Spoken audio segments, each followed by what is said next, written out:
Y nosotros vamos a la segunda carta a los Corintios, capítulo 9. Y como varios hermanos me indicaban, estamos estudiando Primera de Corintios. Y eso es cierto. Solamente que estamos en un tema, hemos ido pasando por varios de ellos a lo largo de la epístola. Ahora estamos en el tema del dar. No es un tema muy fácil. No es un tema muy fácil porque ya vimos que hay que movernos entre el extremo del que no quiere dar, del avaro, que de acuerdo con la propia carta primera de Corintios está tan condenado como el fornicario y el idólatra, el avaro, ¿no? Y el otro extremo, y los extremos se tocan, la manipulación que en muchos lados y ocasiones se hace para sacarle lo más posible a los creyentes, poniendo el dar como condición para la bendición, que es exactamente la venta de indulgencias del siglo XXI.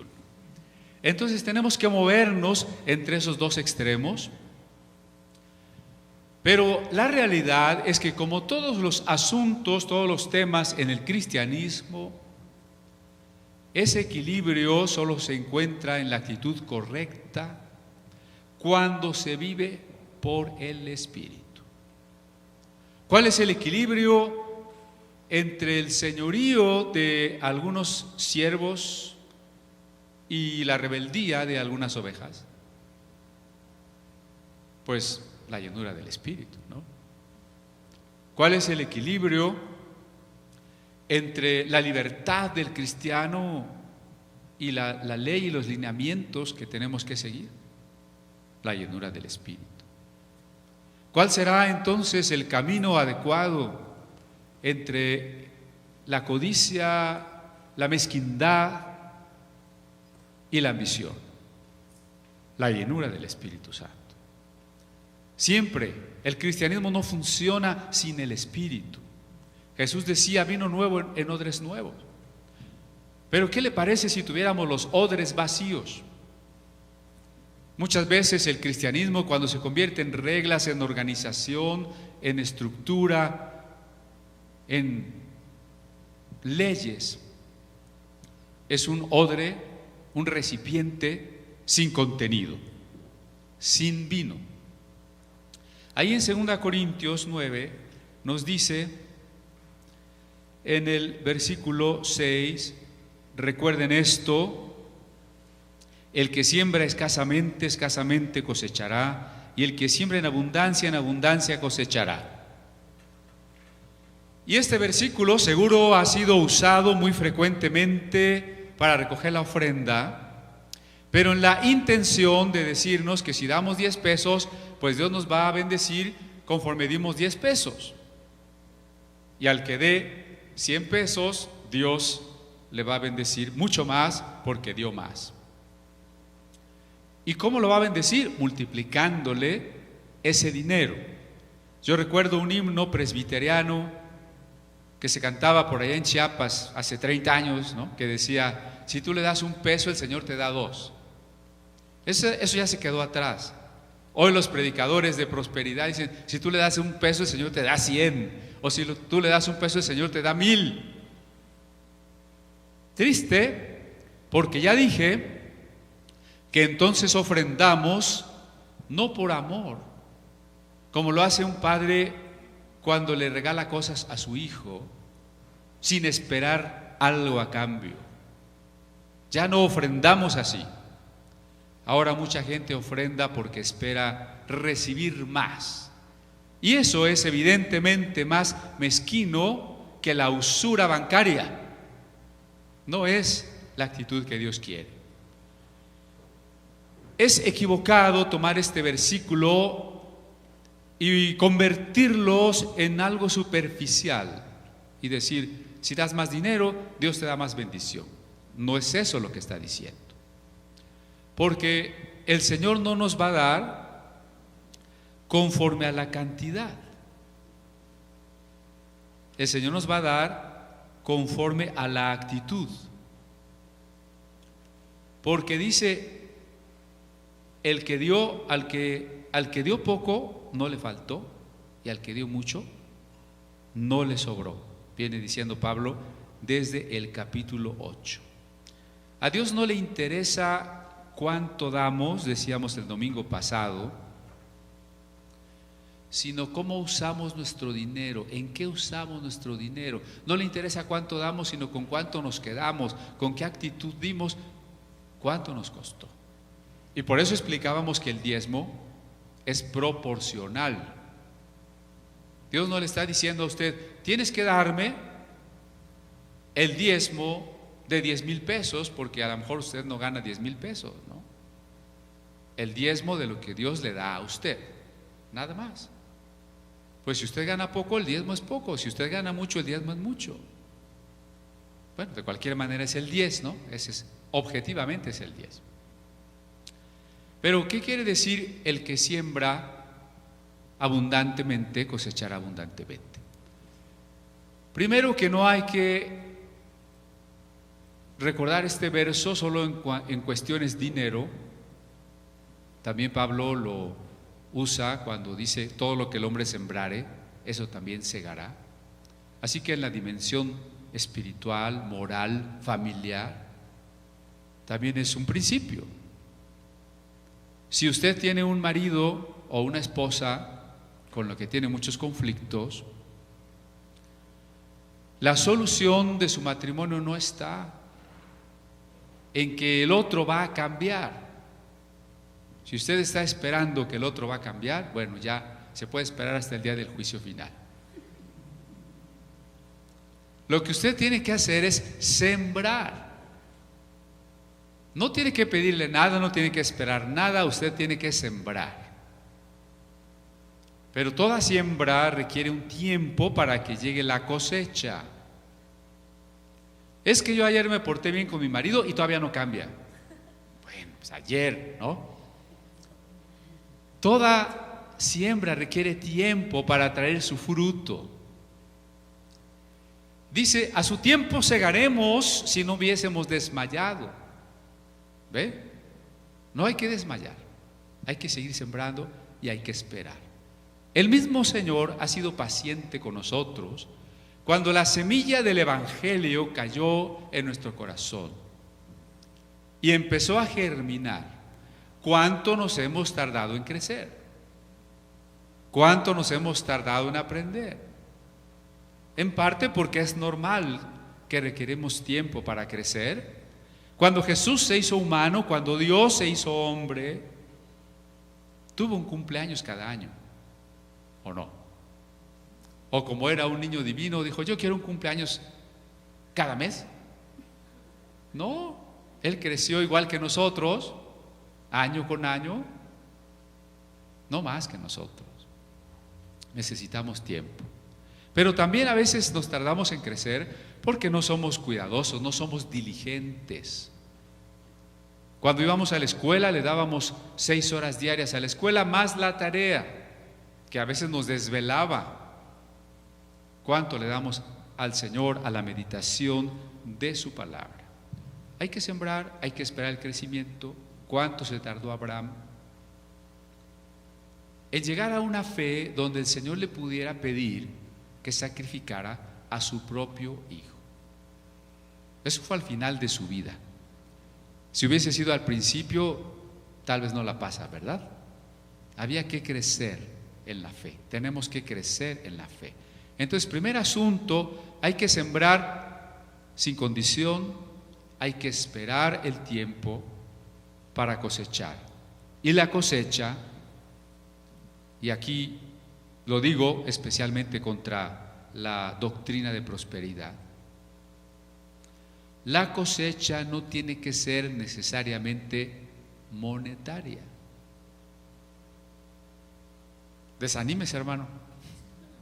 Decepciónese. La cosecha no tiene que ser necesariamente monetaria. Yo le pregunto, ¿Jesús ofrendó o Jesús se ofrendó? Jesús se ofrendó. Es más que ofrendar, ¿no es cierto? Regresemos tantito al capítulo 8 de ahí, de 2 Corintios. En el verso 9 dice: ya conocen la gracia de nuestro Señor Jesucristo, que aunque era rico, por causa de ustedes se hizo pobre, para que mediante su pobreza ustedes llegaran a ser ricos. Jesús no solo ofrendó, seguramente alguna vez en su vida ofrendó, por supuesto que sí, pero lo importante es que Jesús se ofrendó, se dio a sí mismo. Siendo rico, porque Él es el dueño del universo, se hizo pobre, nació en un establo, fue un carpintero. Jesús no tuvo propiedades, ¿o sí? ¿No cree que si Jesús se lo hubiera propuesto, hubiera podido construir muchos templos, tener muchas propiedades, muchas iglesias, por ejemplo? Pero cuando Jesús murió, murió pobre. Cuando nació pobre. Cuando murió, murió pobre. ¿Y por qué se hizo pobre? Para que fuésemos enriquecidos materialmente o espiritualmente. Espiritualmente. Pero yo he escuchado predicadores de estos que le expolian a la gente, diciendo que aquí dice que Jesús quiere que seamos ricos en dinero, en cosas materiales. ¿Podemos reducir acaso la cruz de Jesús, el objetivo de su muerte, a que tengamos comodidades materiales? No, se hizo pobre para que seamos enriquecidos con una riqueza inmarcesible, es decir, que no se marchita. Así lo dice Pedro, ¿no? Recibiremos la corona inmarcesible de gloria. Y decía Jesús en el Sermón de la Montaña: háganse tesoros aquí en la tierra, buenos carros, buenas casas, buena ropa, cuentas de banco. Así dijo Jesús. ¿Por qué no? Porque esas cosas se oxidan, se deshacen, nos las roban, ¿o no? Viene un incendio, una inundación, ya se me hizo vieja la casa, ya se me cayó, ya me robaron el carro. No se hagan tesoros en la tierra, donde la polilla y el orín corrompen. Háganse tesoros en los cielos. Esos tesoros no se marchitan. Decía Jesús, donde ni la orina, ni el orín ni la polilla, corrompen, ni los ladrones minan ni hurtan. Entonces no estamos buscando que esa bendición y esa riqueza sea material. Que si el Señor nos da, decíamos ya, épocas de abundancia, hay que saber vivir en ellas sin olvidarnos de Dios ni del pobre. Y si Dios nos permite épocas de escasez, hay que saber vivirlas con amor a Dios y gratitud. ¿No es cierto? En ambos casos. Bueno, regreso al capítulo 9. Recordemos entonces que eso que vamos a sembrar en abundancia no necesariamente es material. Lucas, un evangelio identificado con los pobres. De los 4 evangelios, el que más subraya la pobreza de Jesús y el que más se dirige a los pobres es Lucas. Es el único evangelio donde dice: cuando hagas una fiesta no invites a los que te pueden corresponder, llevar un regalo, invitarte también a sus fiestas. Invita a los pobres, a los cojos, a los ciegos, ¿no? El libro del doctor Kruger, Dios o el Mamón. Mamón era el dios cananeo de la riqueza. Es el dios que se adora hoy en muchas iglesias, o a la diosa Fortuna, ¿no?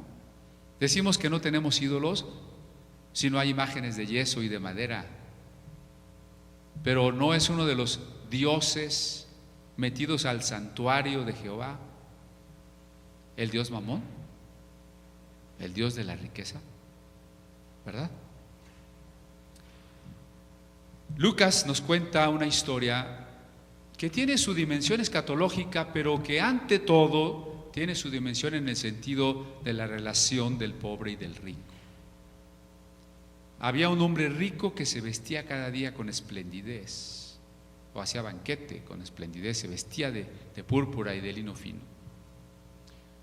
O en otras palabras, para nuestro tiempo, se vestía con las mejores ropas de marca, de esas que cuestan miles, se pagan en dólares. Todos los días hacía grandes banquetes, comidas con sus amigos, la música, vinos finos, etc. Y había un pobre que estaba tirado a la puerta de su casa, lleno de llagas, tan desvalido que aún los perros le lamían las llagas. En aquella época no se habían inventado los cubiertos, ni las servilletas. Ya veo algunas amas de casa que dicen, ay, qué horror, ¿verdad?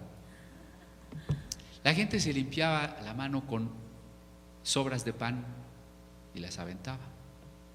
A eso se refiere cuando deseaba hartarse de las migajas que caían de la mesa. Bueno, pero lo que quiero enfatizar hoy es que los dos murieron. Ricos y pobres vamos a morir por igual, y como ya dijimos hace 8 días, no nos vamos a llevar nada. Entonces se le dice al rico, cuando pide que Lázaro venga y lo ayude, se le dice, acuérdate que tú recibiste tus bienes en tu vida y Lázaro también males, mas ahora este es consolado aquí. ¿Dónde quiere sus tesoros usted? Aquí, como los del rico, que fueron pasajeros y después no tenía nada. ¿O quiere sus tesoros como los de Lázaro, que aunque fue un pobre en esta vida, tenía una vida eterna? Entonces, cuando leemos que hemos de cosechar, mi pregunta es esa: ¿usted quiere cosechar ahorita? ¿O quiere cosechar para la eternidad?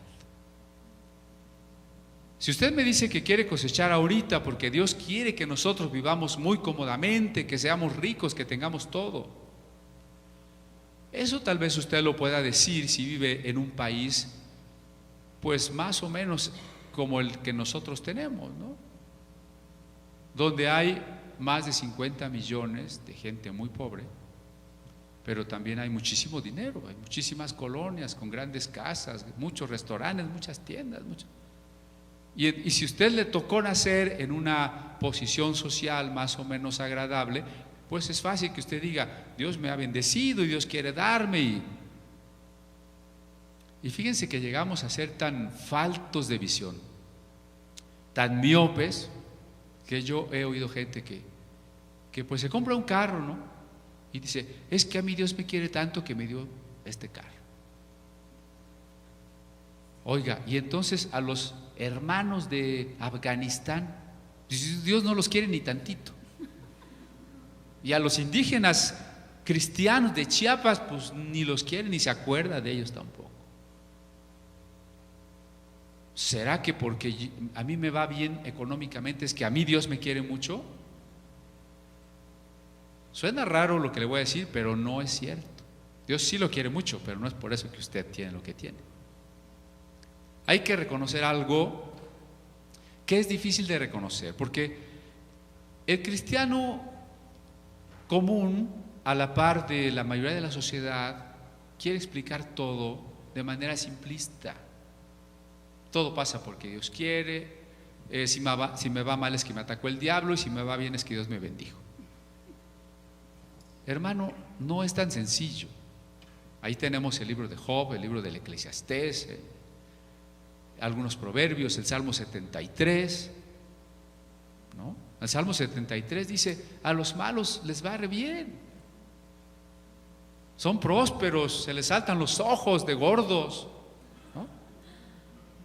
Y yo que buscaba a Dios desde la mañana solo recibo azotes. No es tan simple la cosa. Cuando Dios dejó este mundo, sometido a dos cosas: a las leyes naturales, que siempre son las mismas, y a la libertad del hombre. Y cuando combinamos las leyes naturales con la libertad del hombre, salen cosas como que usted nació pobre o rico como un azar. Yo no me puedo imaginar a Dios como que tenía ahí un conjunto de almas y dijo, a ver, a este que nazca pobre, este que nazca rico, este que nazca guapo, este que nazca feo, este que nazca con Down y este que salga genio. ¿Así Dios está diciendo? No, simplemente el mundo funciona como tiene que funcionar, como las leyes combinan los genes y como el hombre en su libertad hace una sociedad injusta. El Señor nos va a salvar por encima de esas estructuras temporales y de esas estructuras de injusticia. Pero déjeme decirle que sí puedo decir y sí tengo que decir a fin de cuentas, ¿no? Gracias, Señor, que terminé una carrera, gracias, Señor, que puedo tener un carro. Pero siempre que yo entienda que todo eso es gracias al país o a la sociedad o al estrato en el que yo nací. Y no es porque Dios me quiere más que a los pobres que están en la sierra, ¿no?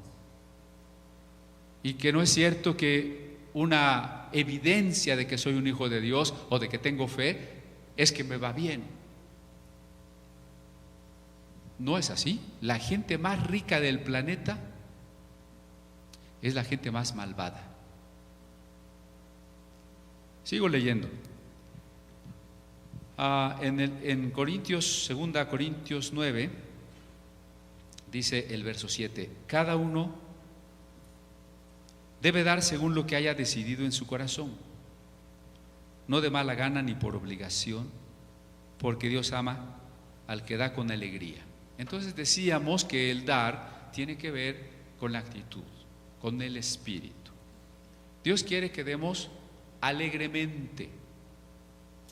Más bienaventurado es dar que recibir. Es una gran bendición dar. Piénselo bien y verá que si usted no tuviera a quien dar nada, ¿qué sentido tendría trabajar? ¿Para usted solo? ¿Qué sentido tendría luchar, ahorrar o lo que fuera? Es porque tenemos la bendición de dar. Y no con tristeza que va relacionada con la poca generosidad, o por necesidad, pues no me queda de otra,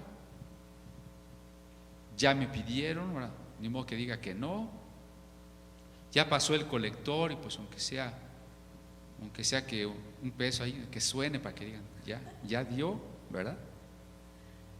Dios puede hacer que toda la gracia abunde para ustedes de manera que siempre en toda circunstancia tengan todo lo necesario y toda buena obra abunde en ustedes. Todo lo necesario. La vez pasada hablábamos de lo superfluo, que no hay que confundir.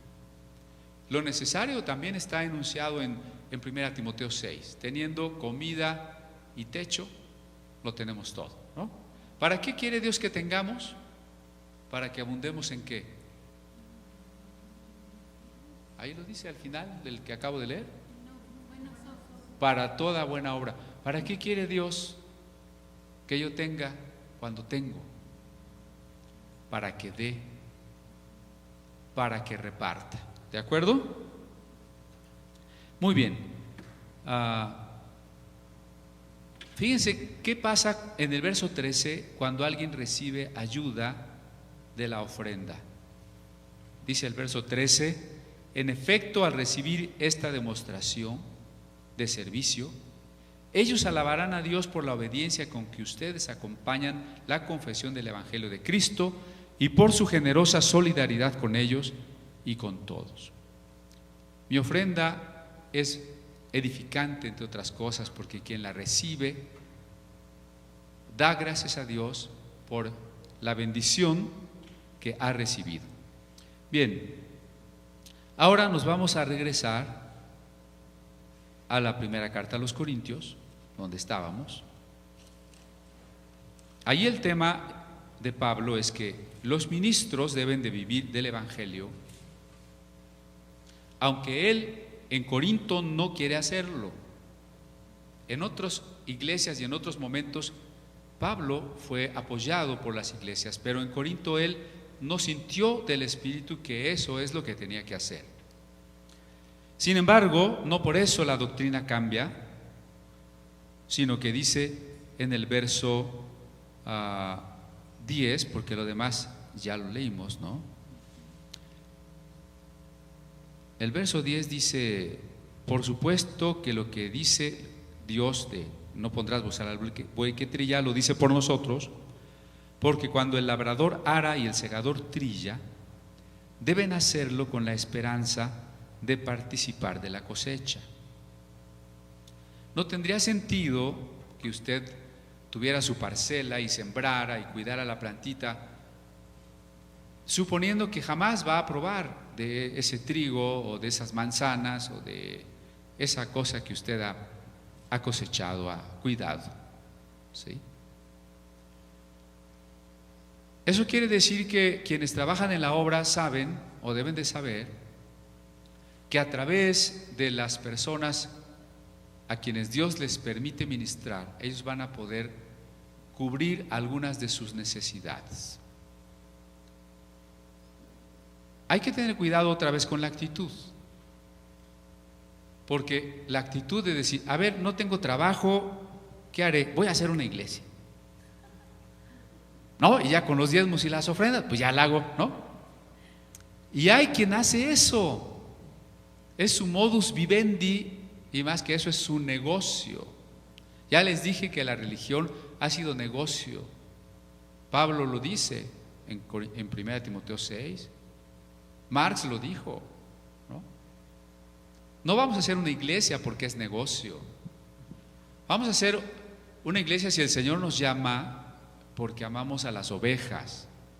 Pero el que se va a dedicar dejando otras labores lucrativas para poderse concentrar en las tareas del ministerio, tiene que tener esa esperanza de que los hermanos van a ofrendar o van a diezmar para que él pueda seguir adelante.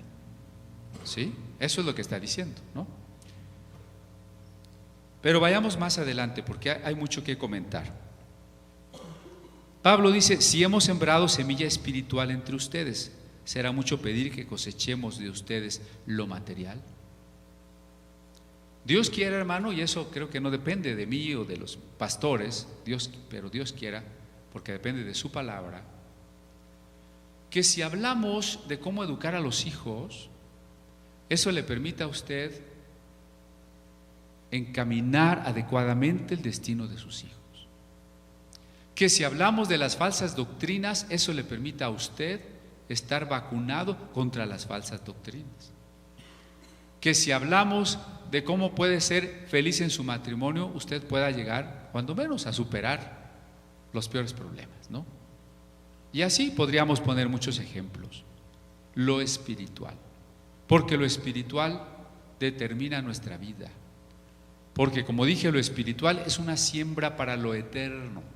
Y por eso dice Pablo, si nosotros sembramos lo espiritual, será mucho pedir, será más valioso que ustedes aportaran lo material.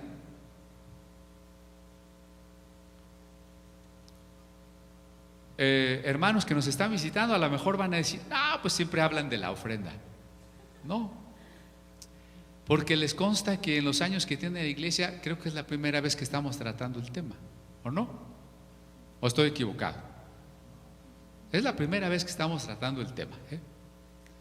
Y yo en forma directa no estoy diciendo: hermano, necesito que me sostengan. Gracias por lo que han dado, pero yo tengo además mis trabajos, ¿no?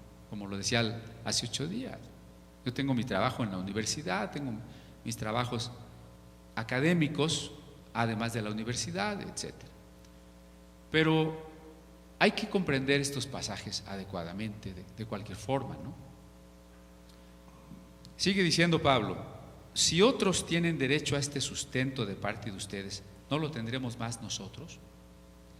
¿Por qué? Porque la iglesia de Corinto era una iglesia que le gustaba ser dominada.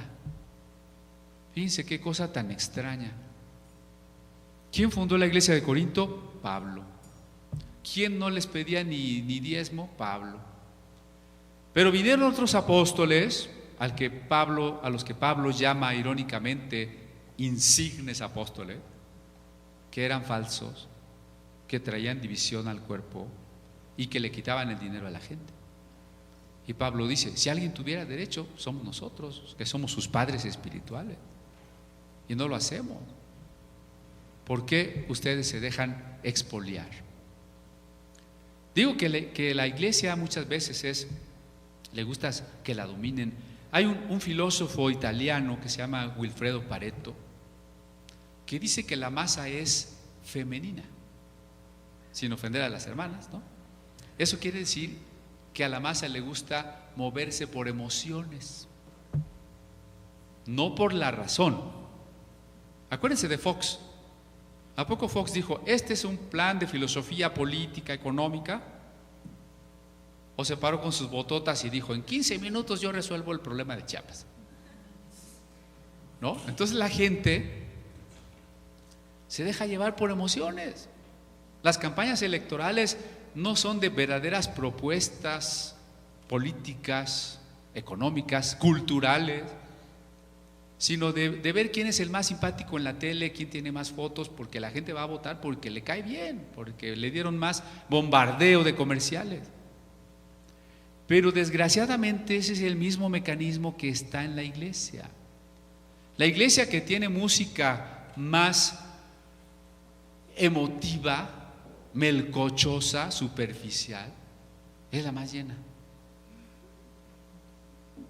Y a veces cuando vamos de visita a iglesias, ¿no? y después de algún momento importante, espiritual, de una palabra más profunda, empiezan con un cantito así todo pop, balada.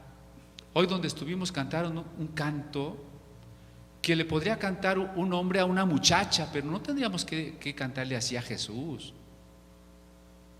¿no? Terrible. Nos gusta el emocionalismo. Y si la predicación, en vez de doctrina, en vez de que nos haga pensar, reflexionar, arrepentirnos, corregirnos, es una predicación emotiva. Ay, Dios quiere que te vaya muy bien, tú eres un líder maravilloso, todo te va a salir a pedir de boca. Entonces, bueno, también eso a la gente le gusta, ¿no? Y yo les digo aquí que ustedes son libres y que ustedes tienen que tomar sus decisiones. Pero a la gente le gusta más el pastor impositivo, al que hay que pedirle permiso. Pastor, ¿me puedo ir de vacaciones? Yo veo pastores bien regañones y exigentes con la gente y la obligan, y la gente ahí está feliz. Y digo, ¿cómo? Ya mero dicen, pastor, ¿puedo salir al baño? ¿No? A la gente le gusta eso. Por eso Pablo dice, bueno, nosotros ejerceríamos ese derecho, pero no lo hacemos. No lo ejercitamos porque lo soportamos todo con tal de no crear obstáculos al Evangelio de Cristo.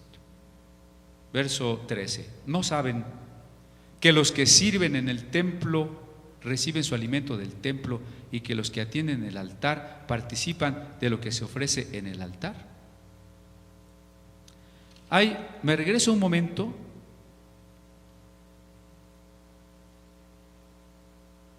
A ver, es que cuando cambié de versión, pues ya me perdí, ¿verdad? No, ahí estoy bien. Los que ofrecen el altar. Esto debe de referirse a un pasaje del Deuteronomio. Vamos a ver si lo encontramos rápidamente. En Deuteronomio 18, verso 1, dice lo siguiente: la tribu de Leví, a la que pertenecen los sacerdotes levitas, no tendrá patrimonio alguno en Israel. Vivirán de las ofrendas presentadas por fuego y de la herencia que corresponde al Señor. Los levitas no tendrán herencia entre sus hermanos. El Señor mismo es su herencia, según les prometió.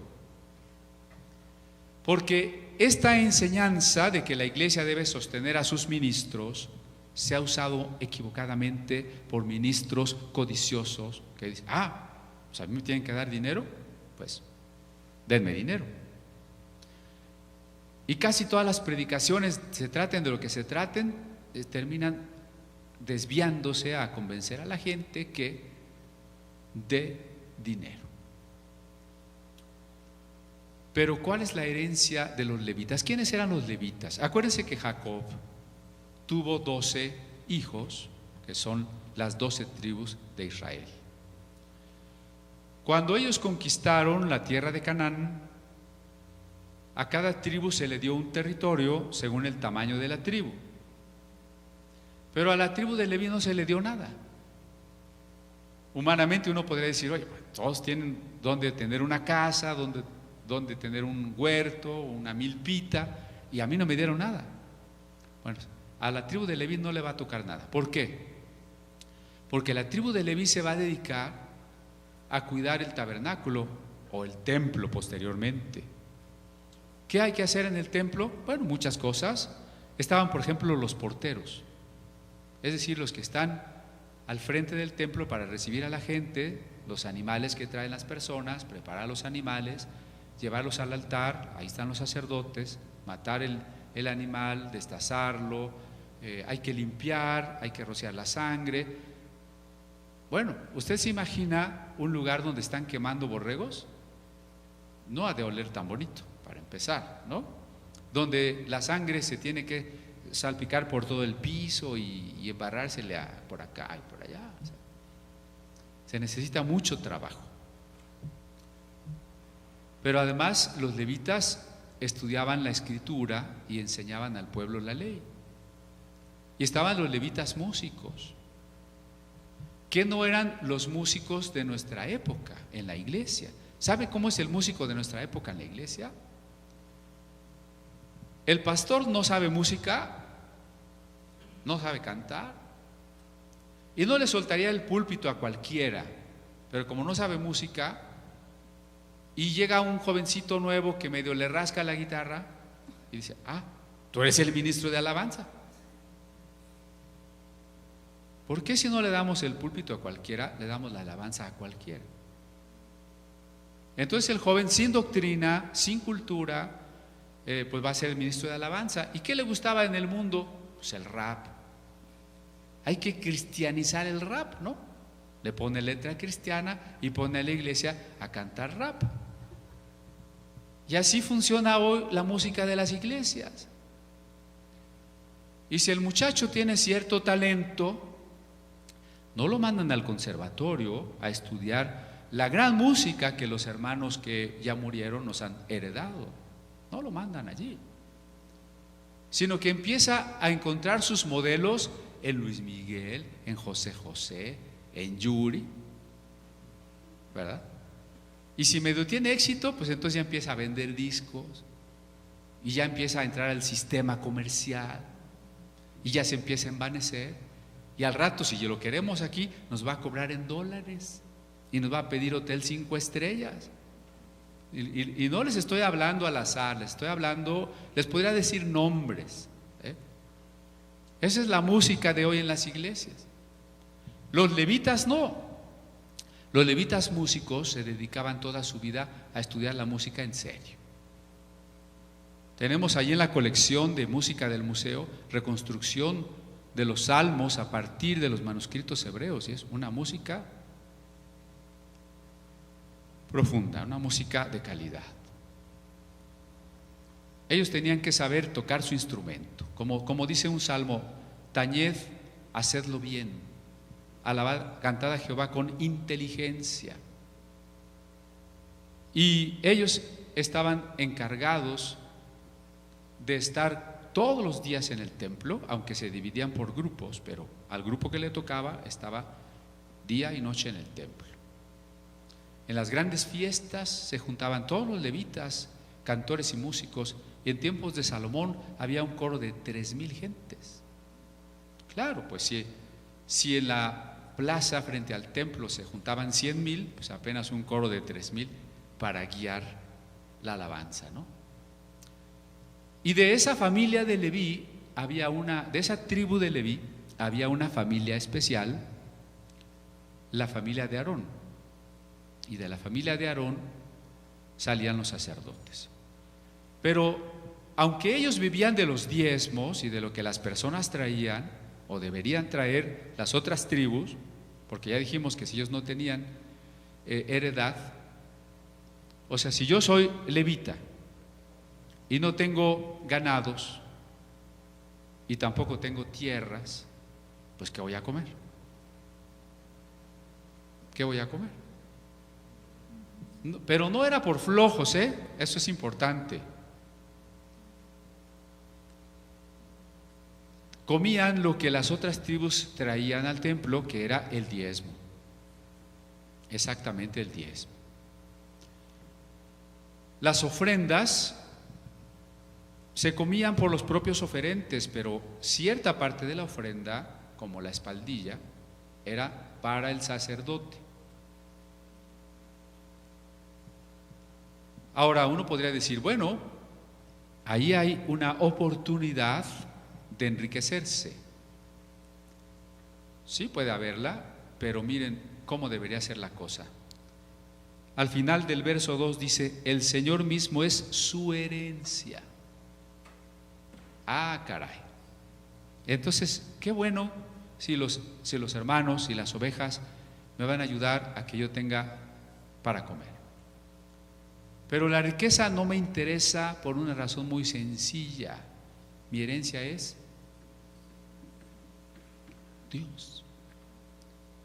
Yo estoy de acuerdo que si Dios toca a hermanos de posición alta, económicamente hablando, y ellos se convierten, y que ellos son ricos, qué bueno. No se trata de una crítica envidiosa, ¿no? Es que Dios no quiere a los ricos. ¿Por qué? Pues porque yo soy pobre, ¿no? No. Dios quiere a los ricos, Dios quiere a los pobres, sí. Lo que sí no puede ser es que a partir de que yo soy ministro me fui enriqueciendo y ahora soy rico y digo que Dios quiere que yo sea rico. Los ministros no pueden ser ricos porque Dios no quiere la riqueza para los ministros. Quiere que su herencia sea Jehová. Si usted quiere ser rico, pues no sea pastor, dedíquese a otra cosa, ¿no? Si usted es pastor es porque ha decidido llevar una vida modesta. Fíjese que uno de estos sacerdotes importantes, muy destacado y que además fue músico, se llamaba Asaf y escribió un salmo, el 73. Vamos al Salmo 73. Hace rato mencioné algo de eso, porque Asaf no entendía por qué le iba bien al malo, como en el verso 2 dice, yo estuve a punto de caer y poco me faltó para que resbalara. Verso 3, sentí envidia de los arrogantes al ver la prosperidad de esos malvados. Los malvados son prósperos. Es que la riqueza es signo de bendición, es el destino manifiesto. No es cierto, aquí dice lo contrario, ¿no? Y a veces sí da envidia, cuando yo veo gentes que tienen negocios tan grandes y a veces no tan santos, digo, pero ¿cómo tiene ese edificio y el Museo de la Biblia no tiene? Da coraje, ¿no? Digo, seamos sinceros, ¿no? Bueno, no se le pasó a Asaf también, no crean que nomás a mí. Me adelanto un poquito más, ¿no? Y dice el verso 12, así son los impíos, sin afanarse, aumentan sus riquezas. Ya nomás viven de sus intereses, Los miembros del Consejo Coordinador Empresarial no necesitan hacer nada para que todos los días tengan millones de pesos de intereses nada más, Y entonces se pregunta Asaf en el verso 13, ¿en verdad de qué me sirve mantener mi corazón limpio y mis manos lavadas en la inocencia? Si todo el día me golpean y de mañana me castigan. Y dice en el 21, se me afligía el corazón y se me amargaba el ánimo. Y yo estoy seguro también que muchos de ustedes, no todos, ¿verdad? Pero algunos seguramente, que hemos sufrido falta de trabajo o que el sueldo no alcanza, no hemos dicho, Señor, pero si yo soy tu hijo, ¿por qué me va así? ¿No? ¿Por qué no me va bien? Y dice, el verso 25 es la clave. Cuando Asaf entiende y cambia su manera de pensar, dice en el 25, ¿a quién tengo en el cielo sino a ti? Si estoy contigo ya nada quiero en la tierra. Ese es el momento en que Asaf vive que su herencia es Dios y puede decir estas palabras: ¿a quién tengo en el cielo sino a ti? Y en la tierra no quiero nada más que a ti. Esa debe ser la actitud del levita, esa debe ser la actitud del pastor. Me interesa Dios y nada más que Dios. Por eso dice el Padre Nuestro. ¿Cómo comienza el Padre Nuestro?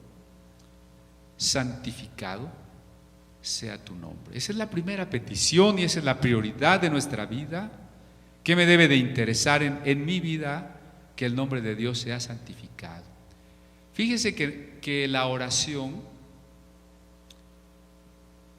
el tipo de oración que hacemos es el tipo de persona que vamos formando. ¿Se acuerda que yo lo he desafiado con puras dudas, no? Por ejemplo, yo le digo, a ver, ¿para qué le vamos a pedir a Dios que ayude a una persona? Si yo no se lo pido, ¿no la ayuda? Señor, bendice a mi hermana Martita. Si yo no le pido eso, ¿Dios no bendice a Martita? ¿Dios necesita que yo le pida por Martita? Ahora, yo quiero más a Martita que Dios, porque Dios ya se le había olvidado Martita. Entonces yo le tengo que decir, Señor, acuérdate de Martita. ¿Es posible eso? ¿No? O como les digo, que le hacemos mítines a Dios, ¿no? Hermanos, estoy hablando a todas las iglesias para que oren por el hermano fulano, lo van a operar. ¿Y para qué necesitas que oren todas las iglesias? ¿Te quieres asegurar que seamos tantos que Dios diga, no, ya se me juntó una manifestación, ahora sí le voy a tener que sanar? O todavía más supersticioso, voy a tener que guiar las manos del médico, ¿no? ¿Qué es eso? Sin embargo, Dios sí quiere que yo ore por los demás, pero no porque Él lo necesite ni porque a Él se le olvide. ¿Por qué quiere que yo ore por los demás? Porque cuando yo oro por los demás, crezco en el amor, en la preocupación por ellos, y porque esa preocupación en la oración me va a llevar a la acción. Entonces lo que yo oro es el tipo de persona que se forma. Por eso los que siempre están orando y que yo decreto y que la riqueza y que están formando más que una persona codiciosa, cada vez más codiciosa, cada vez con menos miras eternas y solo ambición.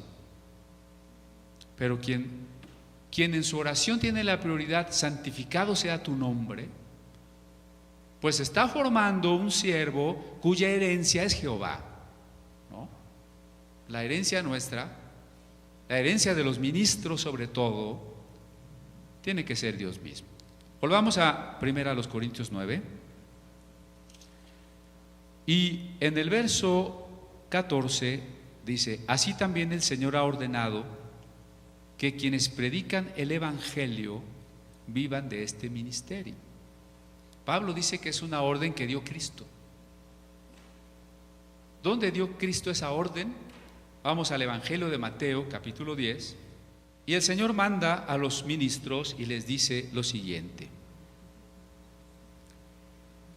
En el verso 5, Jesús envió a estos 12 con las siguientes instrucciones: no vayan entre los gentiles ni entren en ningún pueblo de los samaritanos, vayan más bien a las ovejas descarriadas del pueblo de Israel. Donde quiera que vayan, prediquen este mensaje: el reino de los cielos está cerca. Sanen a los enfermos, resuciten a los muertos, limpien de su enfermedad a los que tienen lepra, expulsen a los demonios. Los que ustedes recibieron gratis, denlo gratuitamente. Entonces no es como tal un cobro, ¿verdad? Ni es la preocupación del dinero lo que nos debe motivar, sino buscar a Dios de una manera que digamos: Señor, quiero predicar que el reino de los cielos está cerca de una manera fiel, con doctrina sana. Quiero tener tu respaldo para que bendigas a los pobres, para que liberes a los endemoniados, para que sanes a los enfermos. Esa debe de ser mi preocupación, y darlo de gracia, ¿no? Normalmente yo digo, es que me invitaron a dar un curso, es que me invitaron a dar una plática, es que me invitaron a poner una exposición, y pues los colaboradores más cercanos siempre me dicen, ¿y cuánto nos van a pagar? Caray, no pregunté. No, se me olvida. ¿Por qué? Porque nosotros tenemos pues ya la costumbre de que no estamos pensando en eso, ¿no? Hermano, ¿puede venir a orar por fulanito? Sí. Pero, ¿qué tal si? Sí, ¿y cuánto da de ofrenda? Pero si hay predicadores así, hay predicadores famosos. Una de nuestras hermanas que nos acompaña a la distancia le acaba de pasar. Invitó a un predicador famoso y de entrada le dijo que él cobra en dólares, ¿no? Dar de gracia lo que han recibido de gracia, ¿sí? Sigue diciendo en el verso 9: no lleven oro, ni plata, ni cobre en el cinturón, ni bolsa para el camino, ni 2 mudas de ropa, ni sandalias, ni bastón, porque el trabajador merece que se le dé su sustento. Es decir, no primero digas, bueno, yo sí me voy a dedicar a servir a Dios, pero primero quiero tener con qué sostener. Yo me he encontrado pues estos de las sectas económicas como Herbalife, Amway, Omnitrition, todas esas, ¿no?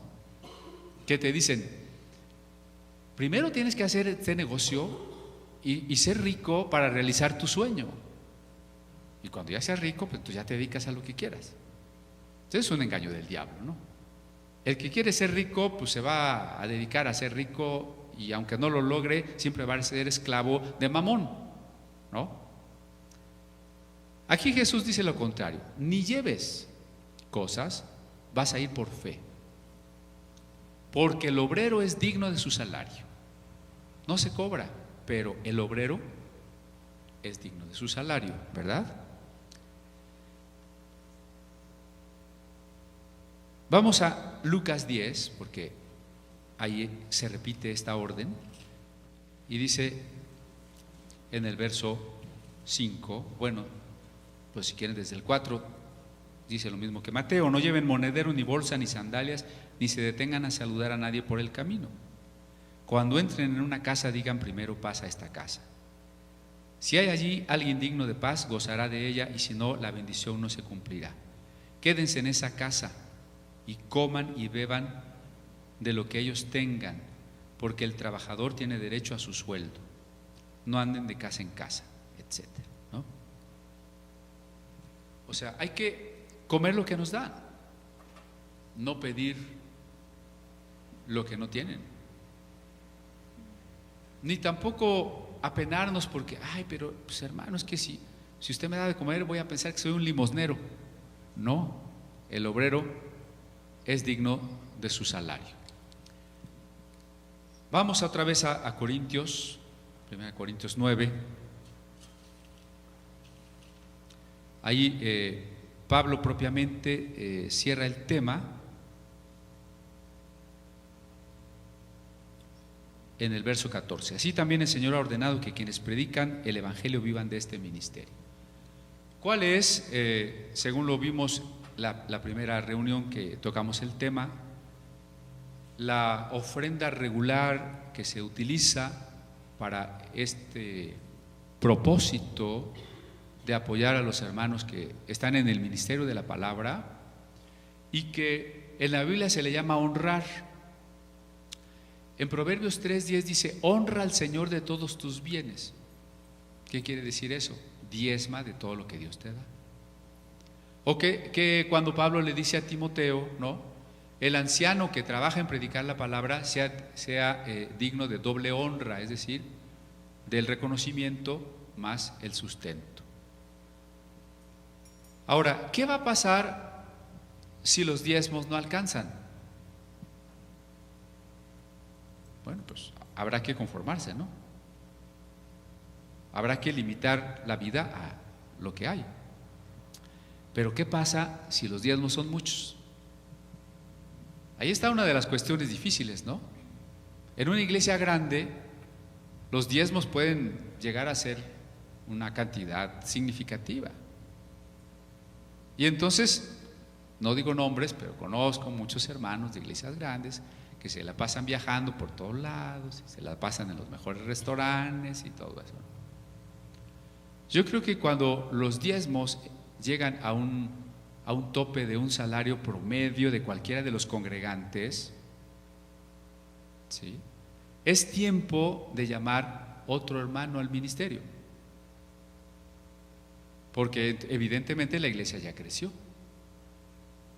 Y cuando nosotros tenemos ya 2 hermanos en el ministerio, ¿verdad?, entonces los diezmos ya pueden ser repartidos y seguimos viviendo modestamente. Y si la iglesia siguiera creciendo y los diezmos volvieran a aumentar, pues es tiempo de llamar un músico de tiempo completo, porque un músico es un profeta, o debe ser un profeta, no alguien que no ha crecido en el ministerio, en el evangelio. En síntesis, hermanos, pues de lo que hemos hablado, tratemos de cerrar. El Señor no quiere que tengamos amor por el dinero, ni las ovejas ni los pastores, sino que lo amemos a Él. Tenemos una responsabilidad en la vida del cuerpo, en nuestra vida colectiva, que implica, entre otras cosas, honrar al Señor de todo el fruto de nuestro trabajo, que es el diezmo, que deben recibir aquellos que se dedican a la palabra, a la predicación. Y los que se dedican a la predicación también deben de diezmar a quien reconozcan como su autoridad espiritual. Que los ministros no debemos tener un corazón codicioso, sino que Jehová debe ser nuestra herencia, y que debemos de vivir modestamente, y que cuando las ofrendas y los diezmos crezcan, tenemos que llamar más hermanos, porque con mucho trabajo uno podría estar muy al pendiente de cierto número de hermanos. Cuando ya tenemos 100 hermanos, 200 hermanos, no hay posibilidad de que una sola persona esté verdaderamente al pendiente de todos. Necesitamos varios pastores, ¿sí? Y los pastores no deben de ser flojos. El obrero es digno de su salario, pero ¿qué hace el obrero? Pues trabaja. Si el pastor se levanta a las 10 de la madrugada, ¿no?, y luego se va a jugar tenis, ¿no?, y luego pues nada más el domingo ahí está y casi no hace nada, todos hacen todo, y el mensaje pues se lo saca de la manga o lo refritea de otro del año pasado, pues no es un obrero que está trabajando, ¿no? El pastor tiene que trabajar, y el trabajo del pastor tiene que ser pues agotador, muy parecido al del médico, ¿no? Pues a la hora que se necesite, a donde se necesite, y no hay más. Y no solo trabajar para nuestra iglesia, para cualquier persona inconversa que nos necesite, aunque no vaya a venir, aunque no nos vaya a dar, para cualquier iglesia que me invite, aunque no me dé ofrenda, aunque no se vaya a meter a mi cobertura. Ya saben que eso de las coberturas no existe en la Biblia, ¿no? Lo que quiero decir es que trabajamos para el reino, no para mi iglesia, no para mi obra, mucho menos para tener más diezmos, ¿de acuerdo? Tenemos que ser cuidadosos con los pobres. El Señor quiere que nos acordemos de los pobres y que nos apoyemos unos a otros. Y eso lo debemos de hacer a través de los ancianos de la iglesia, porque si no, a veces hacerlo sin sabiduría a veces puede ser contraproducente. Hay hermanos flojos, hay hermanos que ya saben cómo sacar dinero de las iglesias. Hay viudas, como diría Pablo a Timoteo, que deberían ser sostenidas por los hijos y los hijos no se ocupan de ellas, etc. Pero de que hay pobres, y de que hay que ayudar a los hermanos, hay que ayudar a los hermanos. Entonces la ofrenda debe estar para las necesidades de la iglesia, para los pobres y para los ministros, ¿sí? Entonces, hermanos, recordemos ese verso de Corintios, 2 Corintios 9:7. Dé como usted propone en su corazón.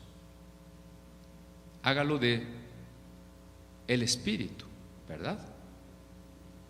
Ni en la intención de querer que Dios lo bendiga porque da. Es como la doctrina de la salvación. Muchos creen que hay que hacer buenas obras para ser salvos. Somos salvados porque es un regalo de Dios. Las buenas obras son consecuencia, no al revés. Las buenas obras no son condición para ganar la salvación. Son consecuencia de una salvación que yo recibí gratis, por amor. ¿De acuerdo? Con la ofrenda pasa lo mismo. Ofrendar no es condición para ser bendecido.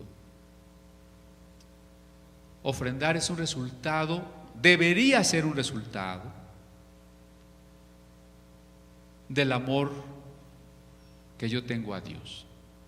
Y como dice Pablo en 2 Corintios 8, hablándole a los hermanos de Corinto que mandaron su ofrenda para los de Jerusalén, dice: porque ustedes no solo mandaron su ofrenda, sino ustedes se ofrendaron primero a ustedes mismos.